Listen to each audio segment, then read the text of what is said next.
Now, have you ever watched a vlogger on YouTube and they did a really awesome multiple camera setup? And you wonder, how did they do that? How did it get edited? And why is the audio so super crisp?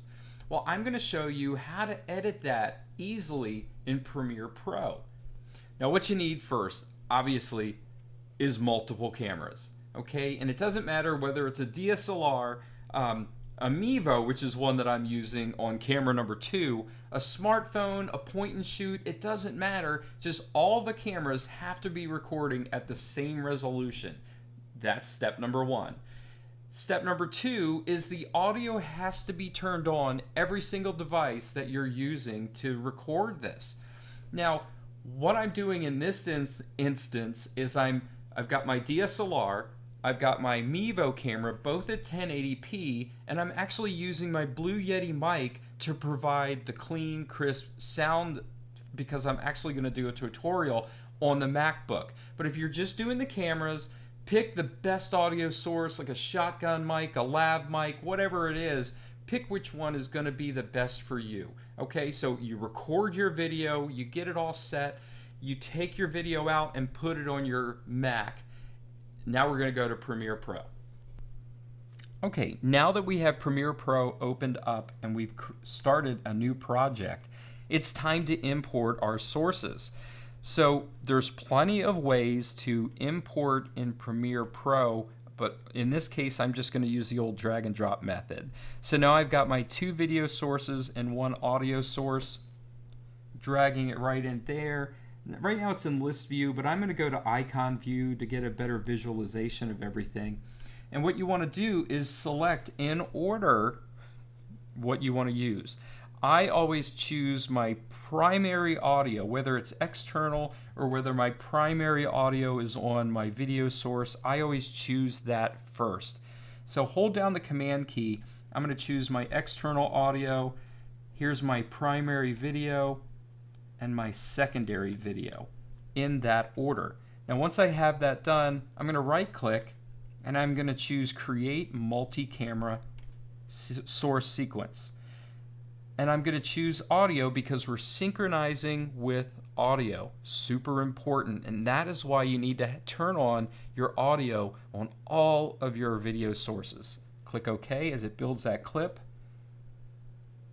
Now I'm going to go back into list view, and you see that new clip is created for our multi-cam sequence. So we'll right click on that, and then we'll choose new sequence from clip, and we'll drop it right over here and create a new sequence. I'm going to hit the plus sign and expand it out just a little bit. And then right up here, you'll click on toggle multi-camera view. And if you don't have that multi-camera icon, you can simply click on the plus symbol and then choose your multi-camera view and just drag it and drop it and click OK. So I'll go ahead and start and play this sequence. On DSLR, on Mevo, recording. What's up, socials? This is Matt Berry. Now, if you see what I just did there, everything is based on audio cues. So when I turned on my external audio source first, I made a sound on that. When I turned on my DSLR first, I made a sound with that. When I turned on my secondary audio or video source, my Mevo, I did an audio cue. And then before I got started, I clapped 3 times. You can do whatever you want, but I use those as a form of audio cue. It helps me better kind of track where I'm at. Even if I make a mistake and I want to cut, I'll just go ahead and make an audio cue. So as you start watching everything, you see that everything is synced up correctly.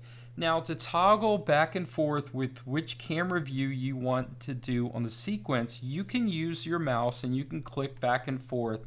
It will totally work that way. What I find the easiest to do, however, is use the numerical keys. And so if I want to toggle back and forth between video 1, I would hit the number 1. Video 2, I would hit number 2.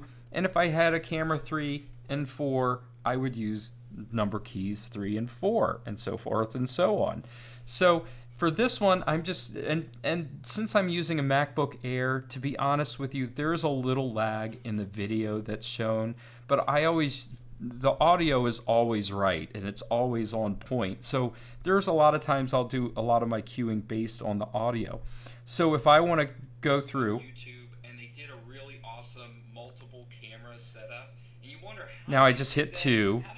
Now I'm going to hit 1 and go back to my video source. Okay, and see there was a little lag in there. But you'll see when I stop the sequence and I look down on the sequence below, you'll see the little marks down there of how it's all set. And that's it.